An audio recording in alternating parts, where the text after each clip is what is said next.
You are entering the cosmos.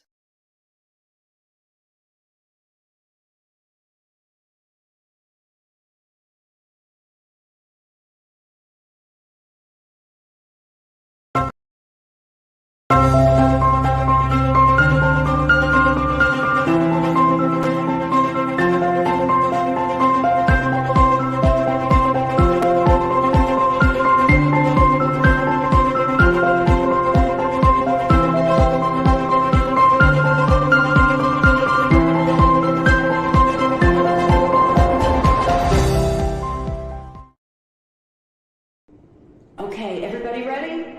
Places, please. Lights. Camera.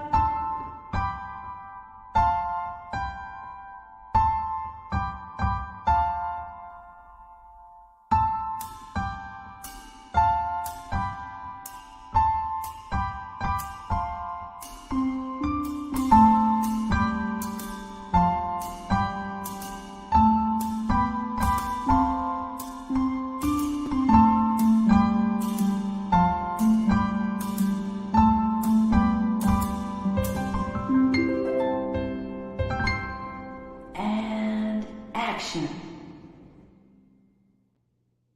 Hello, everybody. Welcome to another version of Offstage. I'm your host, Renée Yaworsky, and my co-host today is Diane Coll, who wrote the theme song that you just heard. Isn't that fantastic? It's been in my head nonstop, Oh. Diane. I just heard ding, ding. And I asked her if she would be open to doing it, and she had it like that. She does a lot of the themes on Cosmos Creative Television, Yeah. and I wanted to capture your cool elegance, as I said. You have a, or I can use those words interchangeably too. oh, thank you. Coolness. Thank you so much. And it's so cool too because we wanted to get Sassy Mohen on.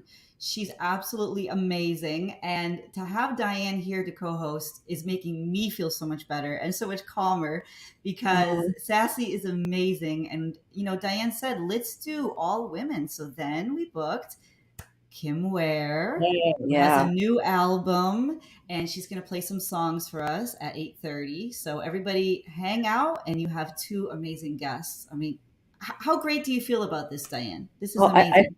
I feel great, and may I say the show is powered by women, right? This really It is is. powered by It women. is just Yes. at 100%. I love it. And when you had asked me to co-host this particular episode, and Renee sent me a list of potential guests, and it was just like sassy. Yeah. She said, I want Sassy. She just went like that.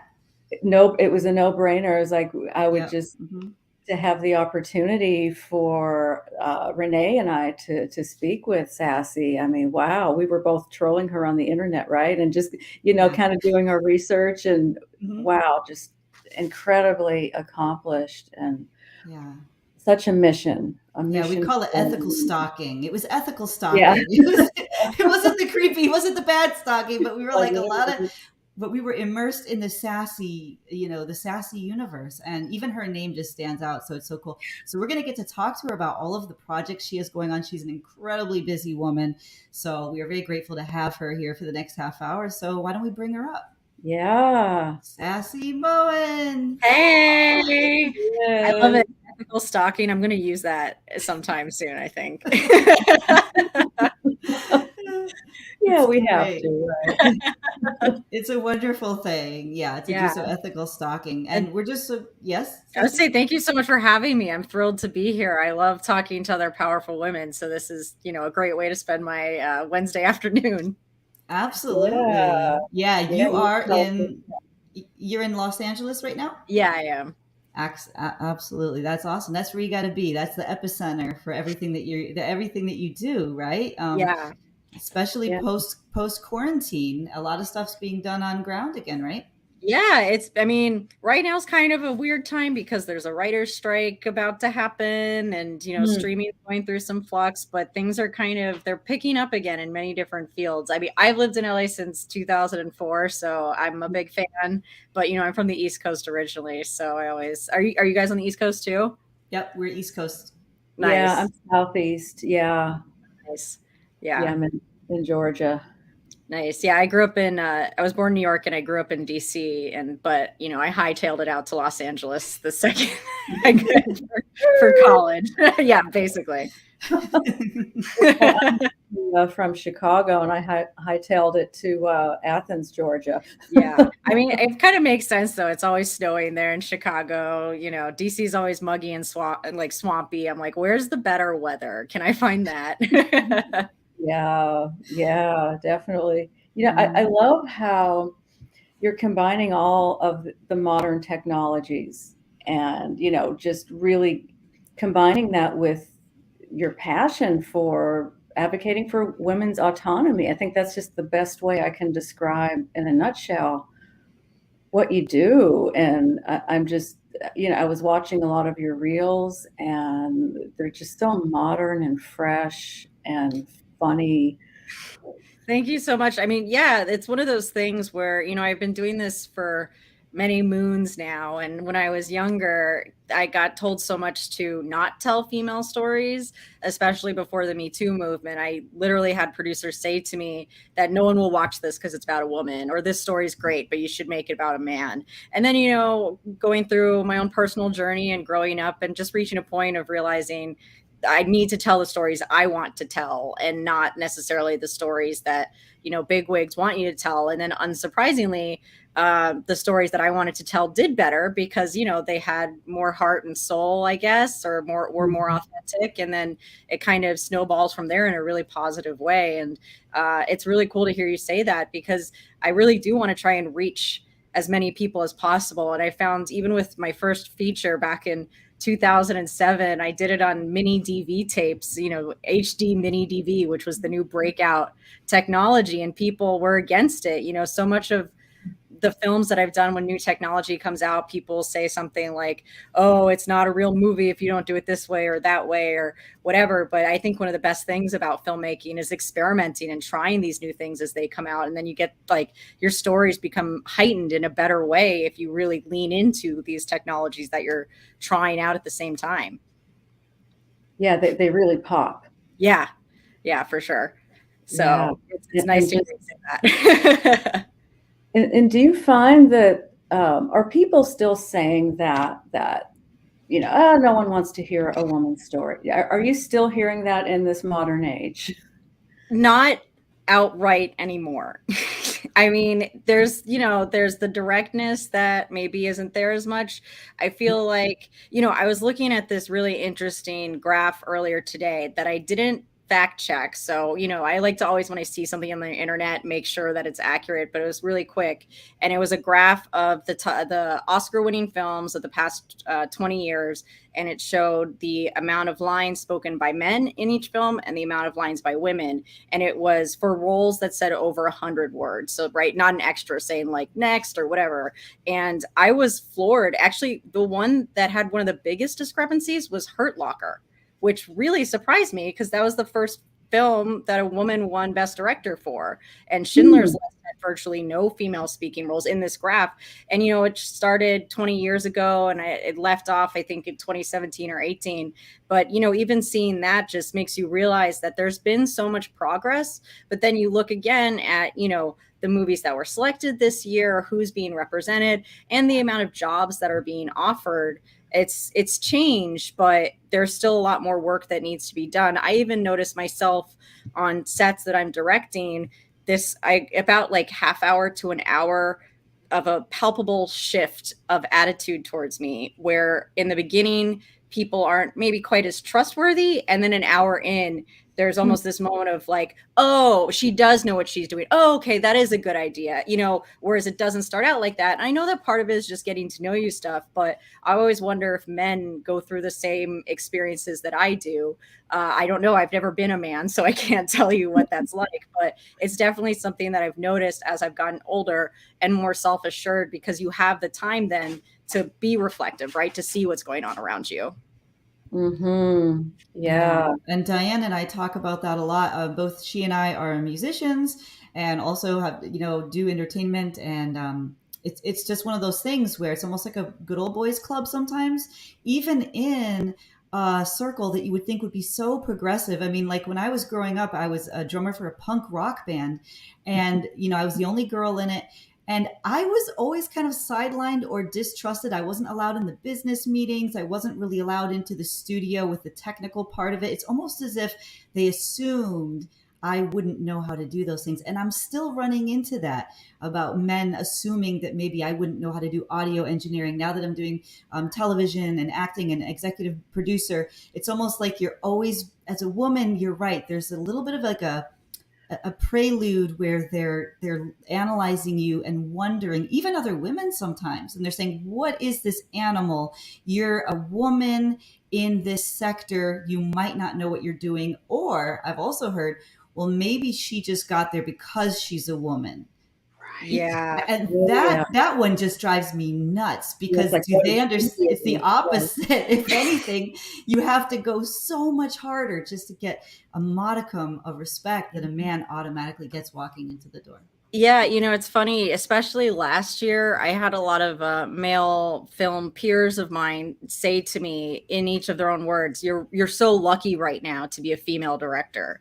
And I was just like, I don't know if luck has anything to do with this. Yeah. And also, just because now, people are like, we need a female director to do this because it's trendy, or they've had some come to Jesus moment or whatever, doesn't mean that it's necessarily easy for me or easier for a female director. It just means, like you said, we've had to work twice as hard to get half as far. And now, thankfully, someone's noticing that they need to have more voices and representation out there. I mean, it's just so, I love seeing movies made by people who have had different life experiences than I have. Cause like, why would I want to watch my life experience over and over again? It's the best way to grow and change and get new ideas and ebb and flow off of people.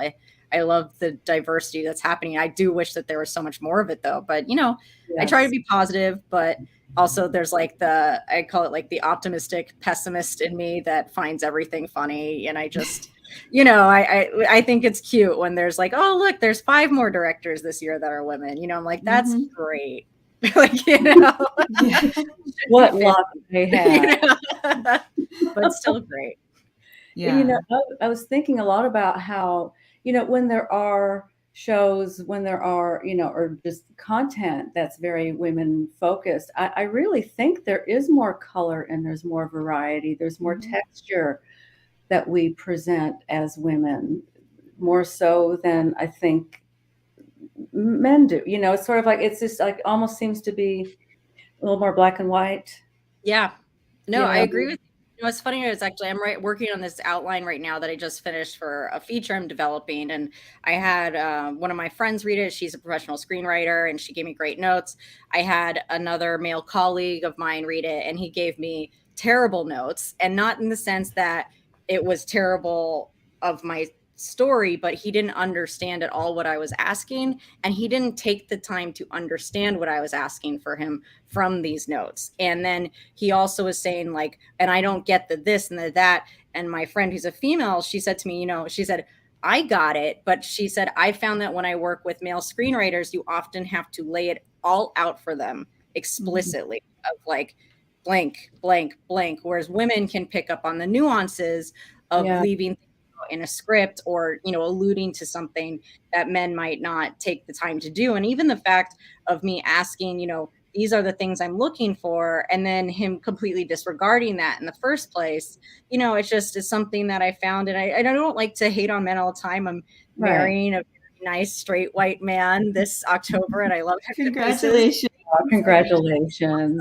But like, I have found that like men don't take the time to do to understand certain things because they've never had to, because they can just walk into a room and just smile and they get a job, right? Women have to go and think about, oh, am I wearing enough? Am I not wearing enough? Like, am I coming off too bitchy? Am I coming off not bitchy? Like there's all these things where men have to process that. And, I think that does come through in art, like you're talking about, where women, because we spend so much time maybe looking at things from other people's perspective, we're able to just encompass that more or just differently than men, because we've seen men, I guess, run art more or less for however many centuries. And now we're seeing a more level playing field and understanding that there are certain different ways that we view things, that that's not better or worse. It just means that it's different, you know? Yeah, exactly. We've been introduced to the male narrative so much in art, and we grow up, and so we understand that, but they have yet to really be immersed in that. And we're starting to change in that direction. I mean, more directors, more women directors, more women screenwriters. We're getting there, but it's just interesting because now women, like, we have a window into, we have all this compassion and empathy and understanding for what they're going through. They still haven't heard our entire story. So that's why a woman like you, Sassy, you're coming forward. Just the fact that you're creating art at all and showing it from that women's standpoint is already a win. You know, and then the fact that you do it and you leverage comedy, and like Diane was saying, that the catchy sort of the technology and the colors and the fast paced, it's very modern, it's very cool, it's very hip. And you're introducing an entire, like, half of the globe to, you know, which is so, like, it's so, and being a woman myself, it's so relaxing to see that. I said, oh, good, I don't have to keep explaining, you know, the hope is that one day we'll get to, because if you're ever talking to a man, you know that, like, there's always, like, kind of a wall there that you hit, and it's like the more we're penetrating in there, it makes everybody's job easier. Every conversation with a man gets easier. I feel like you just said something that, like, every woman's like, Yep, she's Yeah, like, I know. Love we the pun you all have put in been there, Renee. Did you catch that? Yes. Yeah. It's very, it's true. Yeah. But I mean, we need both people. I mean, we need everyone to have this dialogue, right? And not just with, like, making sure there's representation, but I love working with men. I love working with women. I love working with everyone. Like, that's the whole thing, is that, you know, shutting people out is so limiting. And that's one thing that I've never understood through this entire journey, because I've been working at this, you could say, like, officially since I was 16, unofficially since I was 5. And, like, the arcs that I've had to go through to even get to stage 2. I don't even know what stage I'm on now, maybe like 565 or something like that. But, like, you know, to even just get to being accepted, or like having teachers call on you in film school class, like I wasn't called on a lot. You know, I had to make my own path, because the paths that were being offered weren't being offered to me. And so it's just, it never ceases to baffle me when I walk into a room and, like, encounter some sort of sexism, because now it's not direct, it's overt. It's the way you're talked to, or the deadlines that you're given, or the way that they assume that you're going to handle something. And now it's kind of at a point where I feel very fortunate that most of the people I work with are not like that, especially because I work with a lot of, like, female driven or minority driven companies. And, but then when I do encounter sexism, I'm sort of off guard. I'm like, wait, what? Like, I thought this was done. We have to go through this again. You know, now it's luckily become, like, not the norm, but it still happens. And every time it does, it's kind of like if you get water on your face or something, you're just kind of like, wait, what just happened? We have to go through this. Yeah, I've been in scenarios where, you know, musically, I was then expected to, like, sort of be of service, versus being, you know, just like playing and collaborating. It's, you know, it's like, can you get me some water? I'm like, wait a minute, I'm not. Yeah, I'm not the. Yeah. And then it's also like a damned if you do and damned if you don't. I remember in law school how my teaching assistant said to me about one of my briefs. He said, well, just remember that since you're a woman, you don't want to come across as bitchy. You have to be confident and not bitchy. And I'm like, wait, what? You know, and this is what, 2009 or something that he said it. And it was acceptable really for him to, in his mind, to really give me that. And he was like, look, I'm just trying to help. But it's like, you're damned if you do and you're damned if you don't, because then if you're mousy, you're not a good leader. Obviously, you're not a good advocate if you're an attorney. If you're a director, how are you going to, if every time you make a firm rule or you give a direction, you're being called bitchy, how do you do your job? Whereas a man is lauded for that exact same thing. So it really is hard. And I don't really know. The only way that I learn is by doing or seeing somebody replicate it. So when I see you, Sassy, one of the reasons why it's so important to have women out there in the public eye doing this is that you're paving that path forward and showing us how it's done. Because honestly, a lot of times I don't know. I feel like just being a woman is so many strikes against you. So I'm watching careers that are so successful in every sector like your own. And I'm saying, okay, that's how you do it. That's how you get ahead. Because for every woman that gets ahead, there's so many that just give up because it's exhausting. Yeah. So freaking tell me about it. It's, you know, it's funny, like you even mentioning my reels that I did, the reels that I'd done before the set now, I actually edited women out of them more. I used to, because I used to think in order to get people's attention, I wanted them to think that I wasn't making solely women content. And that was stuff that people had suggested I do, and also just something that I brought upon myself, right? And then as I became stronger and more absolute in what I was doing, just had this moment of just like, no, I am making women content. Like, this is just it. Like, you know, I'm not going to try and pretend that these stories aren't about women. There are men in them too. And, you know, in the stories, the men aren't all bad guys either. There's equal room for all of us. And, you know, I just think about in the past things that I have done that have shot myself in the foot because I've tried to be one of the guys, or just like denying who I am as a person or as a woman.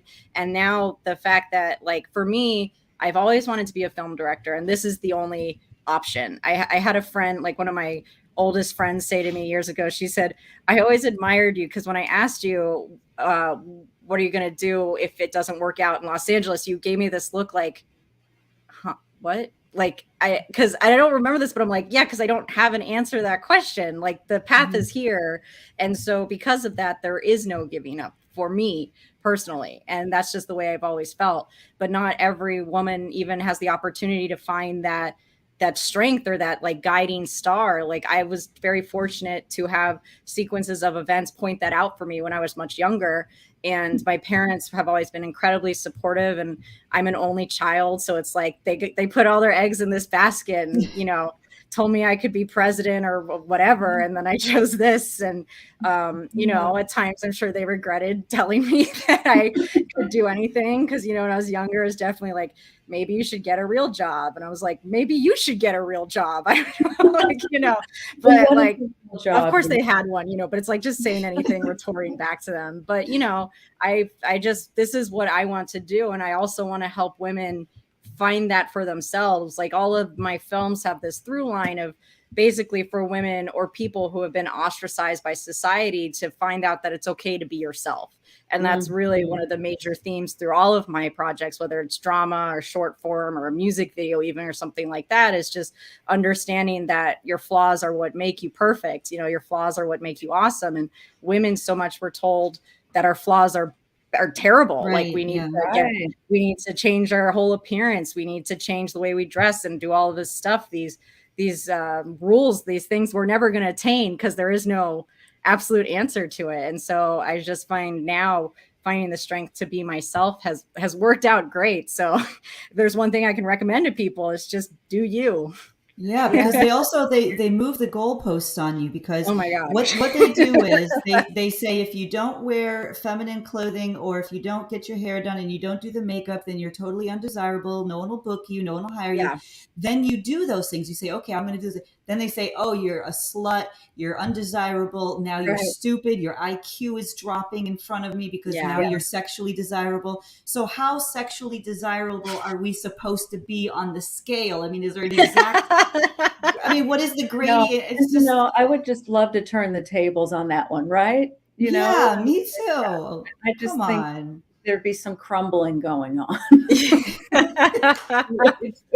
Because we can take a lot.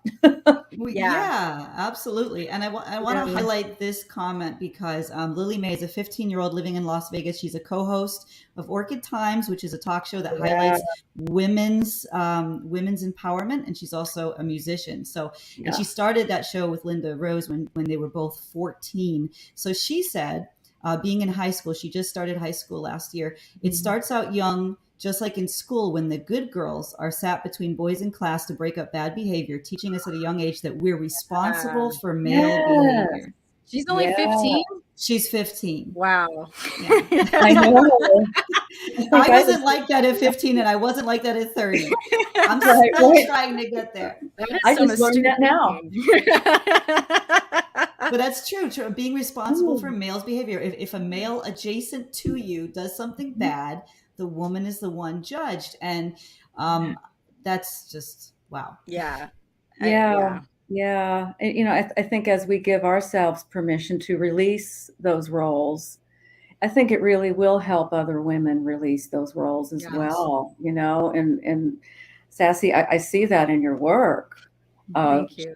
The word unapologetic has been kind of this mantra in my head for the last several years. And, just being unapologetic, just for being myself. Yeah. Oh, I'm sorry. Oh, I should hear this is for you and all that crap that we're conditioned to be.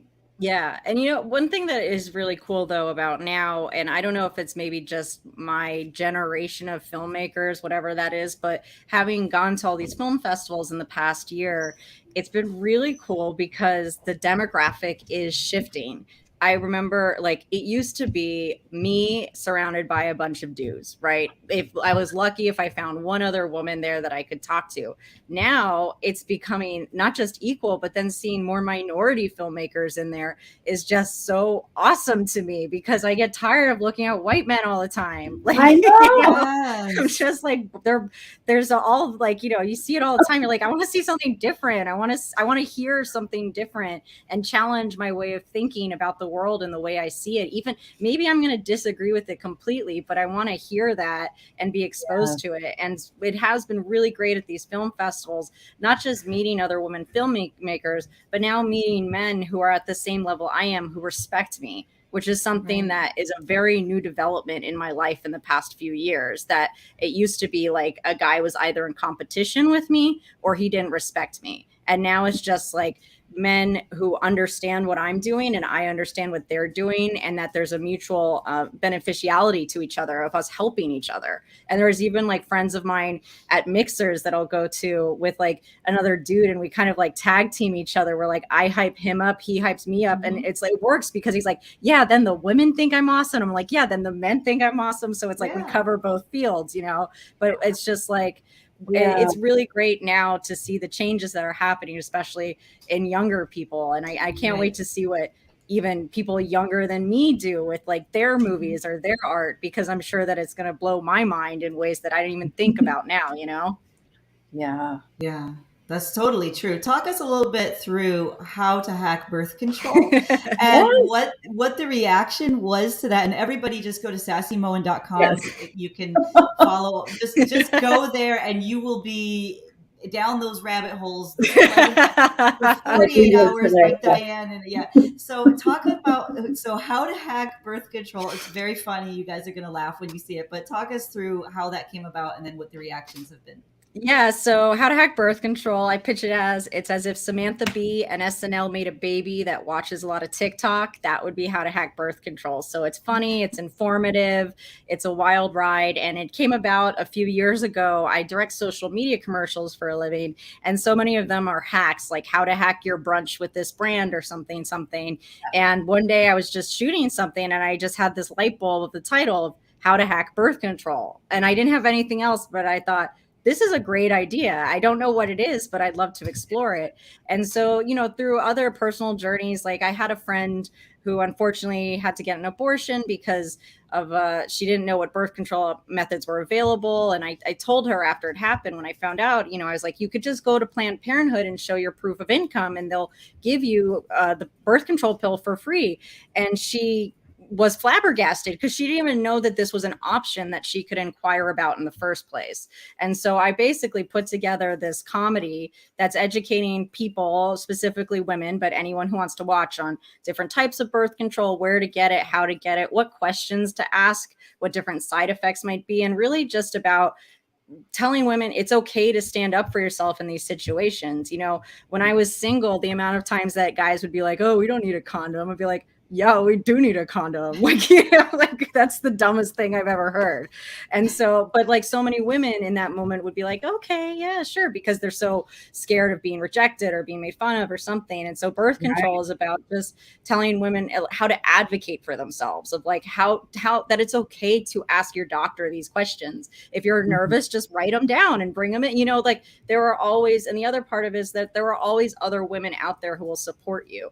And that's another thing that I feel like women, we spent so much time feeling alone that when we really pay it, like we're all in this together. And while, you know, the right wing might be doing their assault on women, there's the majority of us, literally the majority, don't agree with that. And there's always going to be a woman out there who can help you. And that's what How to Hack Birth Control is about. But it's a comedy because, you know, you got to sort of slip it in through laughter. And the reaction has been amazing. And you know, I love hearing people laugh at the different jokes. And then afterwards, usually there's a couple people who are like, I had no idea that was an option. And, you know, someone told me, they're like, I didn't know that I could get the morning after pill through my insurance and stuff like that. So it's just been a really cool experience. Yeah, you call it infotainment, right? Yeah. Yeah, I love that. I love that. Yeah, and I also wanted to just give a shout out to Fear Actually, and then is it Weedland? Yeah. Oh my gosh, guys, you gotta just once again just do sassymohen.com. But Fear Actually had me cry. I mean, I was crying. It was the funniest thing. The clown, and it is trying everything. But I just want to say the one line from that the audience if they haven't seen it yet, is about, you know, they're trying to instill fear, but the news is so terrifying that now people are more afraid of the news than any horror movie or any monster. I mean, a crazy psycho clown is nowhere near as scary as what's actually going wrong with the world. So I loved that whole spin on that. And it's so true. And it's really cool to hear you guys say that. I'm so flattered and thrilled that you checked it out and that you liked it. Oh, so funny. And people are saying they just followed you on TikTok. So people are finding you on TikTok as well. Follow her on TikTok. And Instagram. I'm all over. I'm on all, except not on Twitter anymore. Womp womp. I took out Twitter too. I took out Twitter as well. Yeah. And do you have new content coming up that we can look forward to? Yeah, so I'm developing a feature film right now. It's an abortion road trip movie, kind of Thelma and Louise meets Little Miss Sunshine with an edge of euphoria, because it's about 18-year-olds. And so it's really cool. And actually, we're starting to get the funding for it now. And, you know, sort of stay tuned, because probably in a year to 2 years, it will hopefully be on a big screen near you. Oh, wow. Wow, that's so powerful and relevant, and that's in some states that women are now having to do that. Yeah. So, I mean, as soon as Roe v. Wade got overturned, the switch went off in my head, and I was like, I know the story I need to tell. Yeah. I can't wait for this. Wow. Yes, unfortunately it's relevant, and unfortunately it will stay relevant. So that's really powerful. And I love how you're using comedy and women empowerment as an agent for change and for raising awareness to all of these things. You're just amazing. And we knew when we came on here that a half an hour would not be anywhere near. I want to come back. Yeah, please have me. Please. I can't wait to listen to Kim play her music, though. I'm excited for that. All right. Let's bring Kim up real quick as we so you guys can quick meet and segue. Come on, Kim. Hey, Kim. She's watching. Hey. Is there anything you want to say, Kim, about what you've seen? That was wonderful. What a wonderful conversation. And I can't wait to see that film. That sounds amazing. Lily Mae's comment blew my mind. Because I was like, oh my God. And that's been going on for so long. Forever. And that never occurred to me. But that is totally, let's put the girl here, because she can help this boy behave, that she should have, instead of like making the boys just behave, like instead of that, let her live and thrive on her own and not have to be responsible for bad behavior. That 15-year-old is smart. She should run a business or something. She's going to be running the world in like 10 years. She's going to be hiring us. We have to be very nice to her. That's a job, Lily. I know, right? And she followed you on TikTok. So when you see Perfect. that, then you can follow her, and you can also go and check out her show. It's called Orchid Times. And I'll send you the link to that if you want to check it out. Please, I would love it's all to. women empowerment stuff, and they might want to book you for season 3. Season 3 is coming up in the fall, so I'm just gonna take a guess. They might want to reach out to you, Sassy. That's awesome. I'd be there in a heartbeat if they asked. So excited! Excellent, because you have so much to say and share and to inspire, and that's so important. So you'll be on Orchid Times, of course. I think that's going to happen. I'm calling it. Thank you, Sassy, for being here. Thank you so much for having me, and you guys are so awesome. This has been great. Awesome. We'll be seeing you again soon. We're gonna bring you back ASAP. Let's do it. I'm in. All right. Thank you, Sassy. Thank you. Bye. That was just amazing. I'm like blushing and glowing. She's magic. I know. I agree. And now here's another magic woman right here. And this is someone else who I e-stalk all the time. And who changed my life when she started Kimono My House. That literally changed, I think, the way that so many of our communities and our trajectories, our artistic trajectories, I can't say that word, and our social lives. You came in and you provided an answer to the doldrums of quarantine. I mean, I can't even imagine what it would have been like trying to go through quarantine without BLT. Lars and Tom got me on there, and anyways, Andy Gish. I'll stop. Andy Gish, Monica, just all right. I'm going to stop now. But yeah, well, thank you. I mean, that's great to hear, and to be honest, I can't imagine, especially like leaving Atlanta.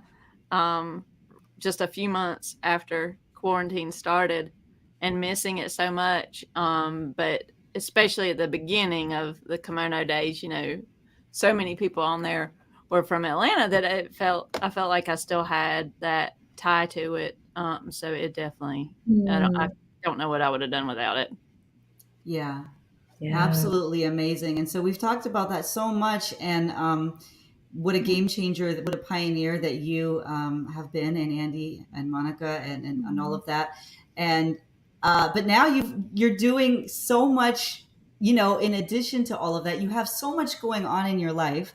I can't even keep up with it. Can we start off by talking about the new album though? Because I think that's something we really want to talk about. Yeah. So I released an album just a couple of weeks ago, and it's called Homely. And I did this one very, very different than any of my previous ones in so many ways. I made it at home myself. I mixed it myself. It's the first time I've ever done that. I released it on vinyl. It's not on any of the streaming sites. You can only get it from Bandcamp or from me personally at my shows. Because I just kind of wanted to go back to just a simpler way of doing it. And I wanted something like at my shows, at my merch table, to show that side of me, because it's really stripped down and just acoustic, and like every song is just like me and my guitar and like maybe 1 or 2 other guitars, no drums or anything like that. So most of my albums in the past have been like full band treatments, and so I wanted this kind of like opposing side. I'm a Gemini, so I wanted to. Me too. Yeah. We're all Geminis. That's right. All 3 of us are Geminis, the twins. Yes. I wonder if Sassy is a Gemini. I should have asked her. I wonder if Sassy's a Gemini. But Kim, I told you this in private. I'm just going to say it in public. I love that album. I mean, it just, your voice on vinyl is just so beautiful. And the first time I played it, just to have that sound just kind of echo through my house, it was just like this nice kind of warm blanket. Oh, thank you. I love the vinyl. Love it. Thank you. Vinyl is quite a project, but I'm really glad to have it in my catalog that way. I don't think I would have released the album any other way. Like it sounds like an old folk album, listening to it on that, and that's how I wanted it to sound. So, yeah. And what was it like mixing? Yeah, what was it like mixing? Diane, you mix. you mix some your own stuff. I love mixing. My ears love are it. not that good at anymore to do it, so it's hard. But I used to love it. Yeah, what was that like? You have total control when you get to mix your own Yeah, yeah, music. I That's what I love like it. about it. And it was fun because like I got on every song except for one, I have someone else that contributed, usually an additional guitar part. So when they would, we didn't do it like live in a studio, we did it remotely. So they would send me their track, and I wouldn't really know what to expect, so that part was always really fun. And yeah, I mean, I can be pretty picky about how my vocals sound on recordings, and I like feeling like I can get that like as close as possible to how I would like it to sound, and I'm glad that I'll have that like as a reference. I think going forward, like, hey, this is how I think my vocals should sit in the mix and that sort of thing. So I mean, I have a lot to learn still, but it's a great way to learn. It's just by doing it, and I Yeah. enjoy mixing a lot. Yeah. Yeah, I have a question for you and Diane about mixing. Do you guys like to pan hard to the left or the right, or do you pan soft to the left or the right? I tend to kind of in the not totally hard, but Yeah. but probably about like I think I kind of had a little default. I'd have to pull up my GarageBand to see, but I think I tend to like when I pan to the left or the right, put it around like the like 10 and the 2. 3 o'clock. Yeah, I was gonna say 3 o'clock. Not. Yeah, probably so. Yep. Yeah. I'll sometimes just go right down the middle and just sort of do kind of that mono kind of sound, Yep. which is fun. But yeah, I don't do the. Yeah, I didn't do much. I did a little bit of really hard panning on some of the songs where there were a few different guitar tracks. Noah Zakarin, he's a guitar player from Canada. He played on some of the tracks, and on some of them he sent me multiple ones, and that was really fun too, just trying to put it exactly in its right place. I love very obvious panning though, like when I'm listening to other where you can really feel isolate like, oh wow, they're over Yeah. here on this side of the room, and then this is over there. I love that. It's also very cool when you do that, the pan like this, where sometimes you can have an instrument go from the, that's cool. The Beatles used to do stuff like that, and that drives me wild. And by the way, I hope that men are watching this. This is how women actually talk about audio engineering and sound engineering. We actually analyze that stuff. Every time I've been in a studio, they always talk over me. The men will talk over me as if I don't understand what this is, but look at Kim's face. Yeah. Kim's face just said it all. It's hilarious. We have good ears, and Kim, I'm struck by how you just I don't know how to just how you stand in your music and how you just sort of navigate through the world. Oh, thanks. With your art, there's just something about that. It's just, I don't know. I don't even know how to put it into words, but it's just like, what's the word I'm looking for? Is self-possessed a word? Is that what I'm? Self-assured. Self-assured. Something similar like that. Yeah, I don't see wavering. I don't see compromising. I just see you being you. Oh, with your music. Well, that's what I meant to say. And that's what she meant to say. Yeah, that's what Sassy was talking about too, being your authentic self. And that's Kim Ware stands for that. That is really who she is. And Kim, I was talking to Lars Nagel about you. He brought you up on a show that we did a few weeks ago. He brought you up and he said that the way he writes songs is similar to the way you write songs, meaning that there's an organization. It's more of the Carole King rather than the Joni Mitchell. You have an organization there. You have a hook there. These are hummable songs that get stuck in your head. And to him, he always considers you such a great songwriter, and I totally agree with him on Oh, that. So thank you. Same to him. Yeah, and I think we have a similar style. I think it's pretty, right. just like compact, I guess. That's what he said. That's what he said. It's like that. You can tell you're listening to a song. You know, Yeah. it's not meandering or boring or anything. It's really right. Well, let's take a listen. We have Yeah. it here. Let's take a listen. Sure. Excuse me. I kind of changed my mind last minute what song I was going to do, so I need to tune really quick because I moved my capo. So bear with me. But one of you said something that reminded me of this song.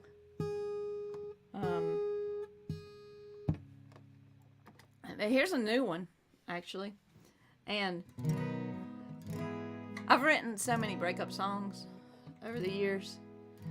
When I wrote this one, however, it's not a breakup song at all. When I first wrote it, I guess it was kind of stream of consciousness. And I wrote it and I thought, oh, how sweet. You wrote a song about love. But then I realized, Diane might appreciate this. I'm in grad school to hopefully one day become a therapist. And I thought, oh no, this is a song about therapy. And maybe it's a song about both. But really, I think it's just the idea of, it's a person-centered song. So what might work for one person might not work for another, and we're all on our own path. It's called Your Mileage May Vary.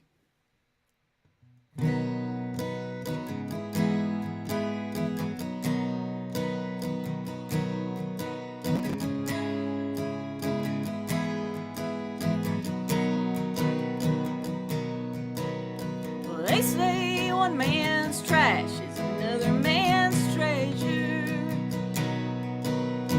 First, you gotta feel pain to really know pleasure. Well, they say it takes time until it just hits you. Makes you feel blindsided, searching for tissues. Sometimes it's like a warm blanket, sometimes it's scary. One thing I know for sure, your mileage may vary.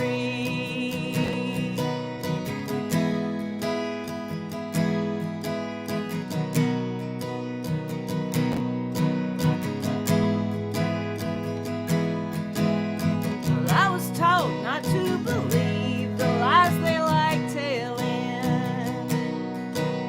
And talk keeps getting cheaper the more that they sell it.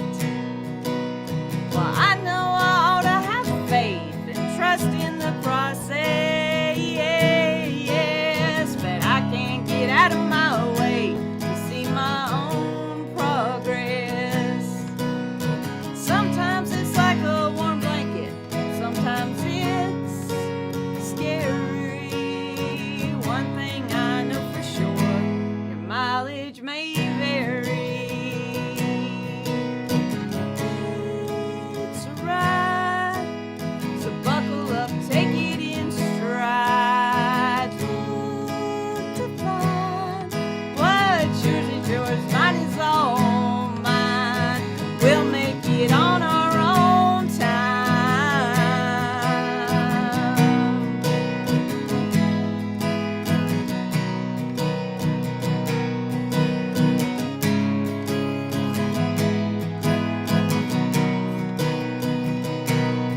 Yeah, sometimes it's like a warm blanket, sometimes it's scary.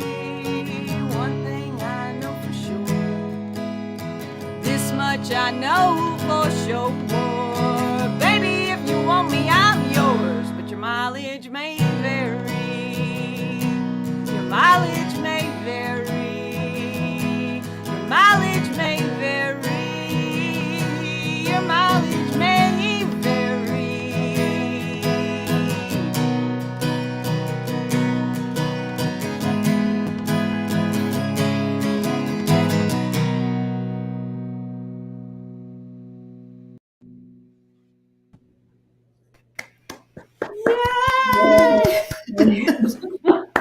so good.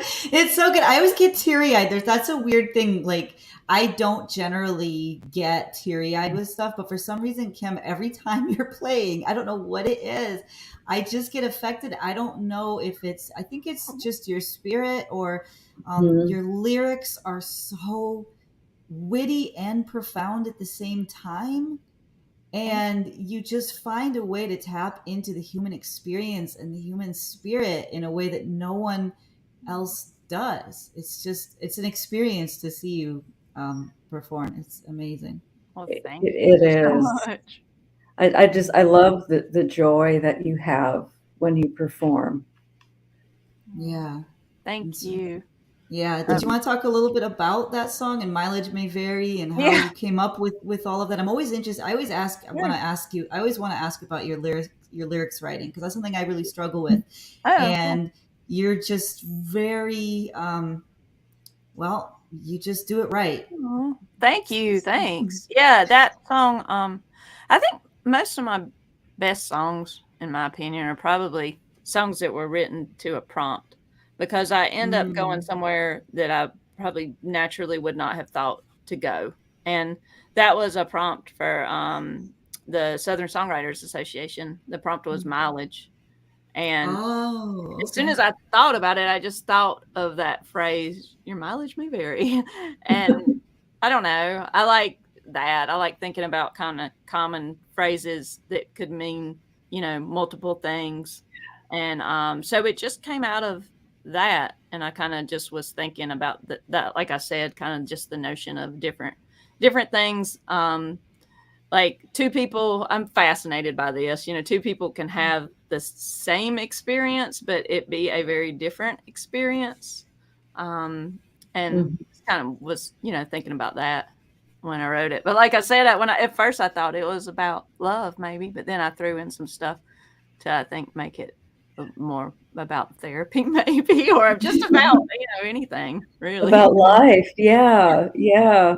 And to me, your songs evoke a lot of emotion, and Renee, I think you were, touching upon that Yeah. too. And, Mhm. it's like your lyrics are so well written. And then there's that really strong emotional undercurrent as well in your songs that I just Thank love. you.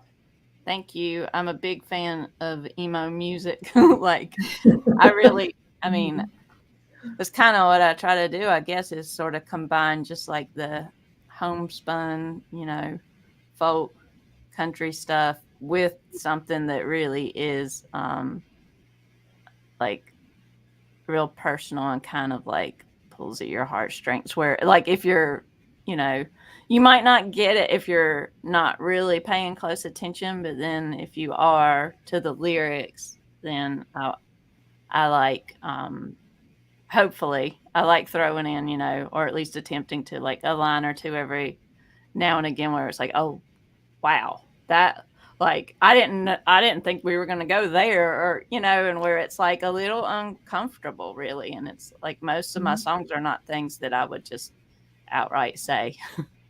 Right. So Yeah.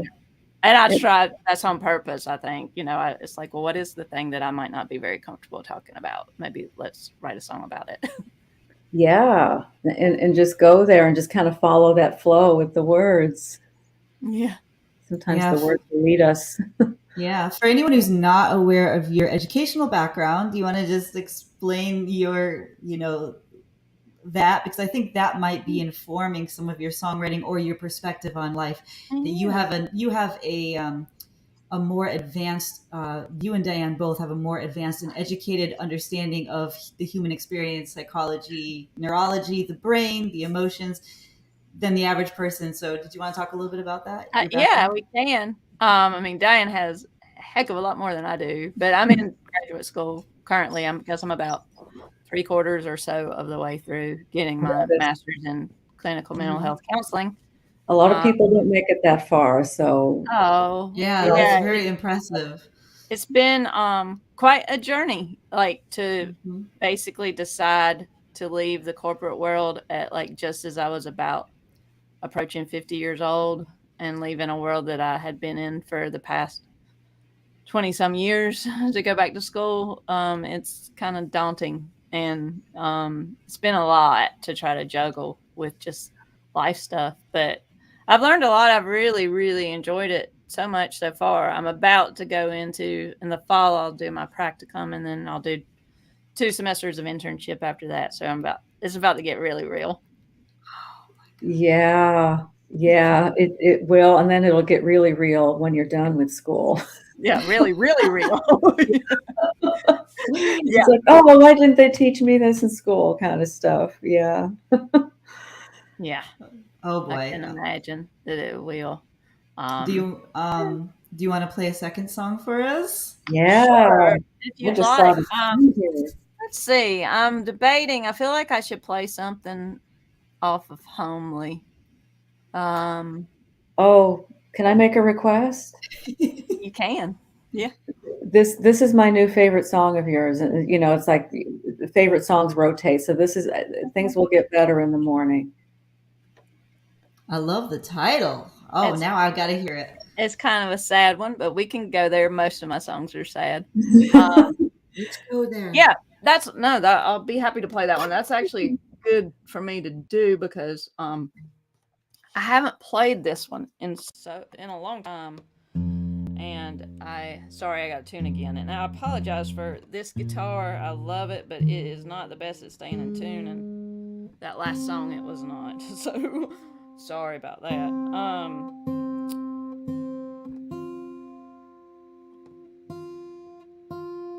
So I wrote this song several years ago, and it's kind of funny to think about it now. Because I wonder, like, what in the world was so, what was, like, bumming me out so much at the time? Because I wrote it, I think I even wrote it before 2019. 2019 was a really, really tough year for me. And then to have 2020 on the heels of that, but this is one of those songs where, I don't know if you're like me, part of this might be my age and just my general anxiety, but sometimes I'll find myself awake at 3:30 in the morning for a while, and that seems to be like anxiety hour for me. And this song started forming during one of those nights where I couldn't sleep, and it's been very helpful to me to just kind of sing it in my head if I'm having that sort of moment. And it was first an a cappella song, but then after a while I decided it needed some music, so now it's a combination of both. It's called Things Will Be Better in the Morning, and it is on my new album called Homely. Well, I've been awake since 1:45, and I've counted sheep of every color and hue, but each time I think that I know what to do, a new list of worries appears. Well, I've tried so hard to let go of the pain, to finally move on from mistakes that I've made. But each time I think that my debt has been paid, an old stack of bills reappears. Things might get broken before they get fixed, and we might even miss it when it's so over.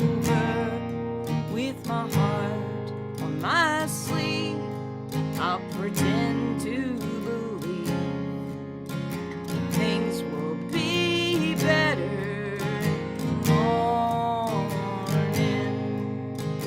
Things will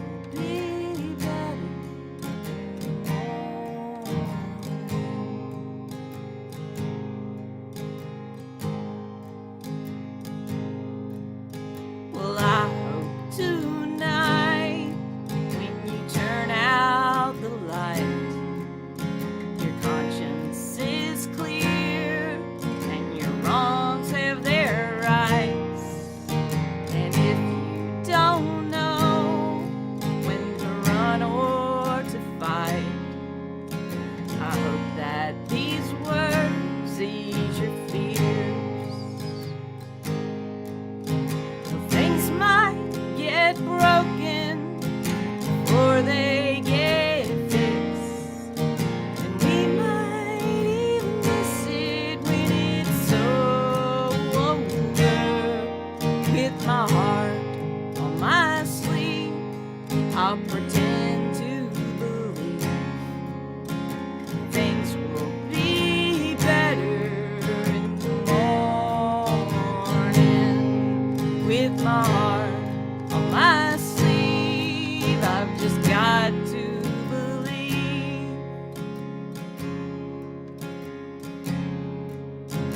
things will be better in the morning. Things will be better in the morning. It's got to be better in the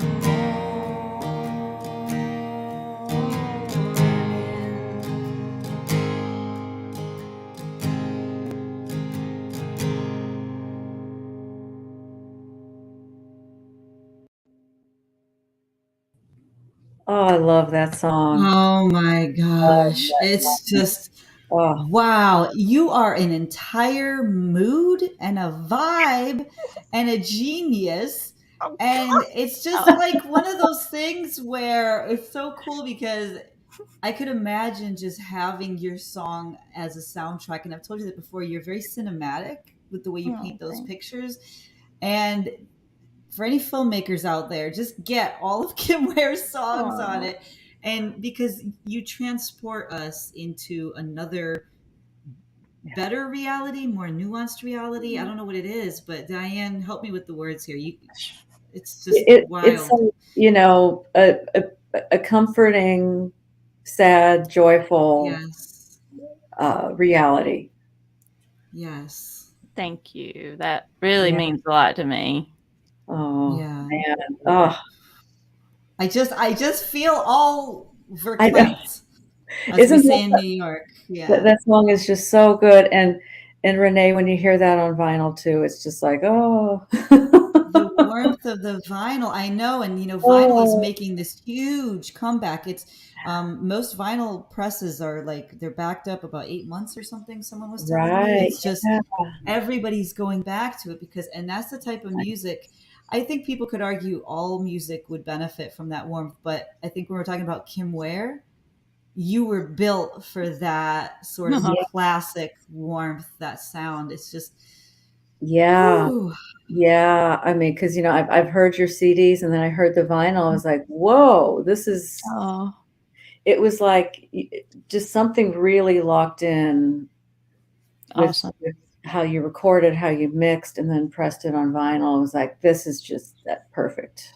Thank you. I love Yeah, I the hope to do vinyl. another one on vinyl. Yeah, please. Please. Yeah, Really, really I hope, amazing. I hope my next one will be not as stripped down, but it definitely it was good. We were just kind of talking about that, like authenticity, or you guys were talking about that with Sassy and all that, and I think that's why it's a very different proudness for this album because it is so stripped down and it is very imperfect and it was very honest. And I think, like, it's a good feeling. It's like, if it's awesome to feel like you can be yourself and be appreciated for that. And that is so much better to me, always, always, than like if you're accepted, but you weren't really being yourself to get that acceptance, Right. Oh, yeah. Yeah. So, yeah, I really Yeah. like And that part of it. yeah. And I think the more we women move forward in that direction, this is such a powerful thing and will inspire others to do so. Absolutely, absolutely. Yeah. And I know we went over time and all that. It's just so hard So because I we want so much more, Kim.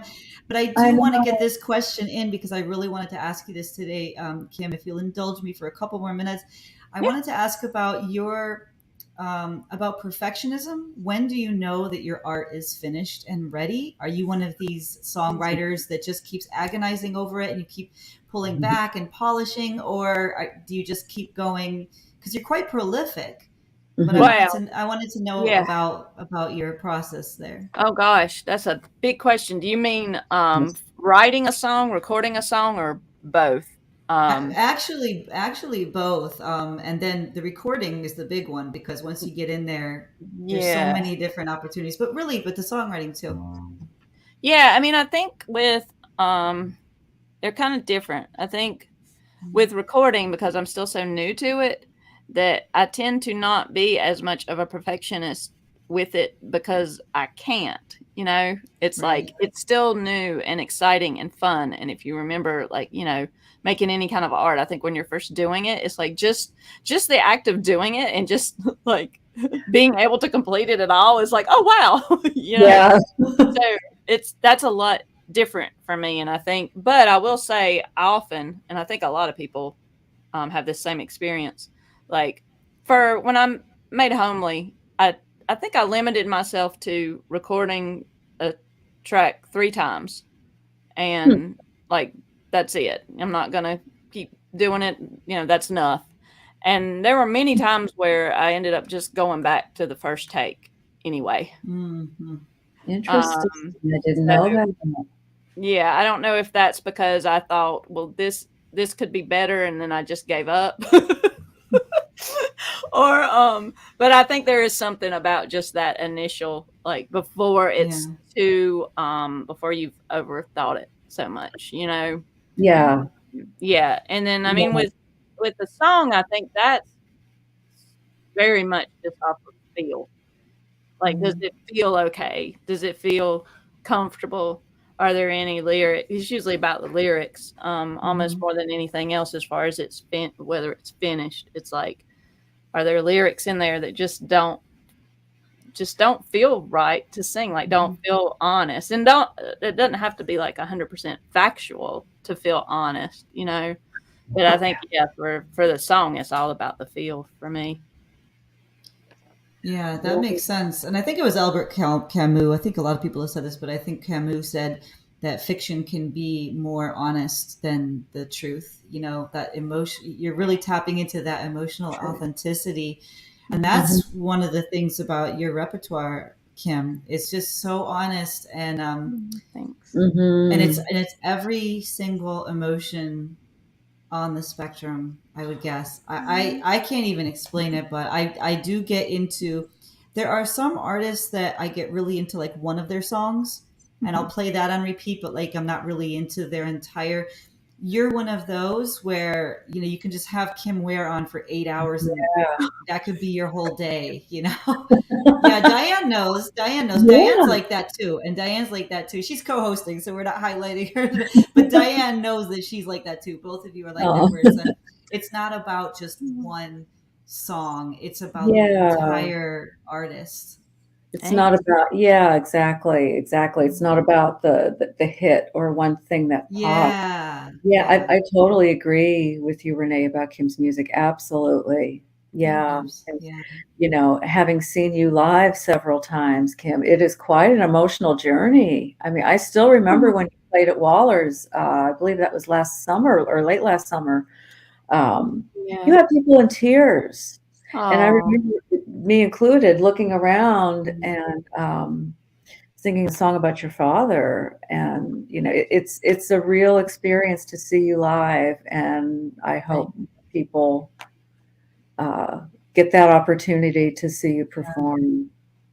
Yeah. Yeah. I want to have that opportunity to see her perform. I'm Oh, I hoping that'll happen know. hopefully this summer, or where are you performing live next, Kim? I know you're so busy, but Um, well, I had been things have slowed down a little bit actually, but they're starting to pick back up. I'm playing Saturday in Davidson, North Carolina, at a round that they do there, at a place called Summit Coffee.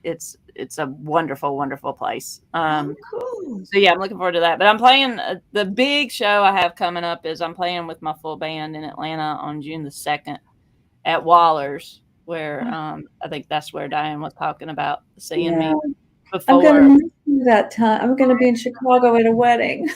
I Oh no, know. the chances. Oh no. I So know, Renee, honey. you'll have to come. Renee, I've got to Renee make needs up to for that come. deficit. Yes. I'm gonna find a way. Yeah.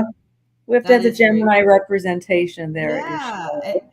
Yeah, and Kim, the Hell song, I don't know why I'm Yeah, just 7 year like sentence. that one. I've heard that when you do that one live, the audience is just there, singing along, and that's gotta be a transcendent experience to That's, see. yeah, It that's a is. fun one to play live. It is that one. I do think it's got a lot of the emotion for sure. That Yeah. song, it beeps me up. It f's me up. Oh, That in a good way, but that's one of those two that'll go in my head over and over again. Cowboy Church is that for me with you, Diane. Boy, those heck those yes. two songs just wow. Okay, All right. church and hell. I know. Yeah, That's I what I know. was thinking. The angel and the devil on both sides. That's Yeah, funny. And on that note, everybody, there we go. it's a wrap. Thank you so much, Sassy, for being here. Everybody go Yeah. follow her. And then Kim Ware, we have her links up here, goodgraces.org, correct? Yeah. We have it written down. Whatever it is, people look up there or down here, whichever platform you're Mhm. on. And Diane Coll, thank you so much. You're Oh, amazing. I'm going to be thank you. asking you to do a lot of these. Oh, Please. I will gladly co-host. This has been fun. We haven't done this, Yeah, but I don't think we've ever done this before, so for me it was just I learned so much by being able to do that with you. So thank you so much for allowing that, and look forward to more. And Kim, we'll have you back too, hopefully. I mean, you yeah, always want you have a standing invite. I feel like Thank you. you should just hit up the network anytime and be like, I'm coming on, and we'll just be like, yes, yes you are, yes you are. Thanks. yes. It was a joy. It really was an honor. So thank you so much. Oh, thank you so much. And new album, everybody, new album Yes. alert. So, and that link is up there as well. So, Nice. Yeah, get thank it. Get it, get it, get it. get it, get it. All right. Thank you everybody for being here. And Yay.